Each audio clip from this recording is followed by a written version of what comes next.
ఏమండి ఇప్పుడే రూమ్ అంతా మాప్ పెట్టాను, కిందకి దిగారంటే మీ మెడలు విరిసేస్తాను.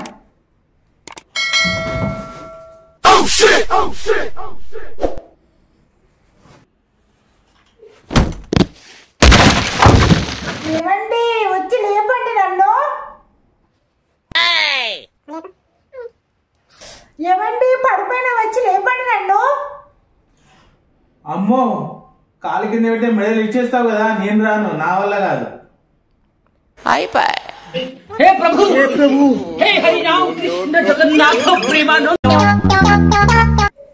బయట నుంచి ఇంట్లోకి వెళ్ళకుండా ఆపేది తలుపుకున్న గొల్లేం, మరి ఇంట్లో నుంచి బయటికి వెళ్ళకుండా ఆపేది అతుకున్న పిల్లమే. అది కాక ఇంకోసారి అతుకున్న పిల్లమే, అది కాక ఇంకోరు.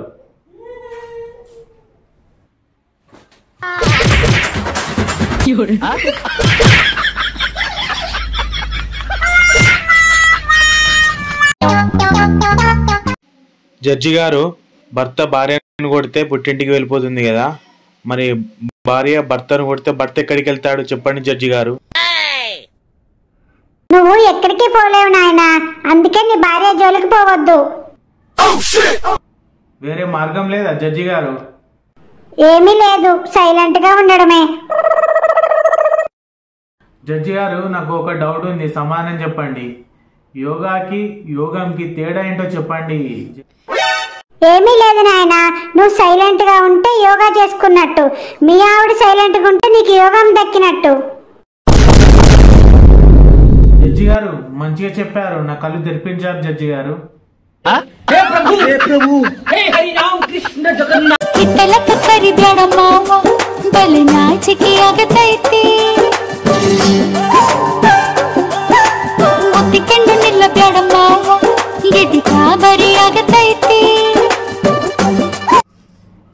నాకు తెలుసండి.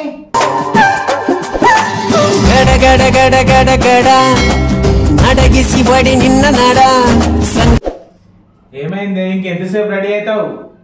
ఎంతసేపు చూడాలి? నాకు తెలుసండి, నేను 15 నిమిషాల్లో రెడీ అవుతా అంటే 15 నిమిషాల్లో రెడీ అవుతా. మీరు ప్రతి అరగంటకు ఒకసారి వచ్చి ఎప్పుడు రెడీ అవుతా నన్ను డిస్టర్బ్ చేయకండి. నేను మాట అంటే మాటే. సురసుంద్రి డార్లింగ్ సిరి సౌందర్య తడకళ్ళి నాయాంగ ತುಟಿಗೆ ತುಟಿ ಹಚ್ಚಿ ಮಾಡ್ಲೇ ನಾವೆಲ್ಲಿಂಗ. ఇలా ఐపీఎల్ మ్యాచ్ చూసావా? చూడలేదండి. ఏది గెలుస్తుంది అంటావు? ఏమున్నదండి, ఎప్పుడులాగే మన ఇండియానే గెలుస్తుంది కదా.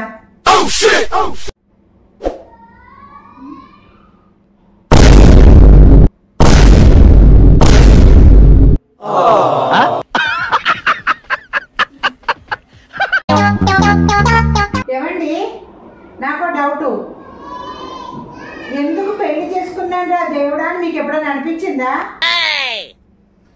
ప్రత్యేకించి అనిపించడం ఏంటి, నేను చూసిన ప్రతిసారి నాకు అనిపిస్తుంది.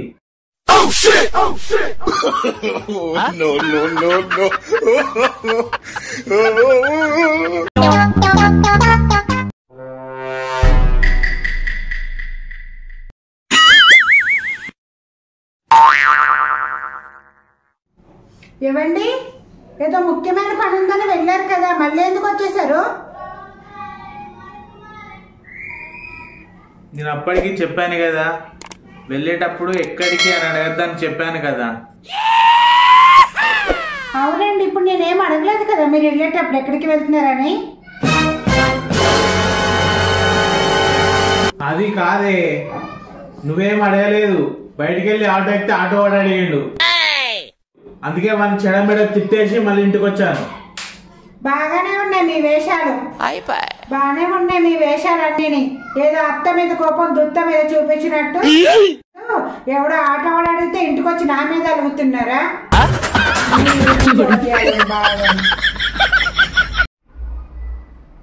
నాకు తెలుసు మా ఆయన చాలా మంచి వ్యక్తి అని, చాలా మంచి మనసున్న వ్యక్తి అని, కానీ నా మనసుకి ఎలా సర్దు చెప్పను, దీనికి ఆయనతో గొడవ పడితేనే కానీ తృప్తి ఉండదు. గొడవ పడకపోతే ఆ రోజు గుండె స్లోగా కొట్టుకుంటుంది. దీనికి ఎంత చెప్పినా అర్థం కాదు. ఆయనతో గొడవ పడ్డ తర్వాత అందుకే నేను బ్రతికుండడం కోసం ఆయనతో గొడవ పడాల్సి వస్తుంది. ఆయనతో గొడవ పడ్డ తర్వాత ఆనందంతో నా గుండె ఎంత స్పీడ్గా కొట్టుకుంటుందో. లేకుంటే ఆయనతో గొడవ పడ్డానికి నాకేమైనా సరదానా ఏమన్నానా? దీనికోసమే గొడవ పడతానా? ఎవరు అర్థం చేసుకోరు.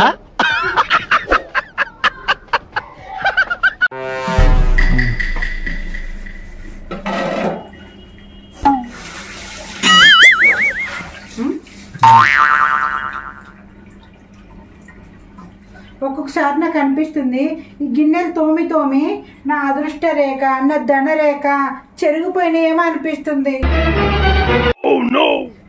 దీని అమ్మ జీవితం.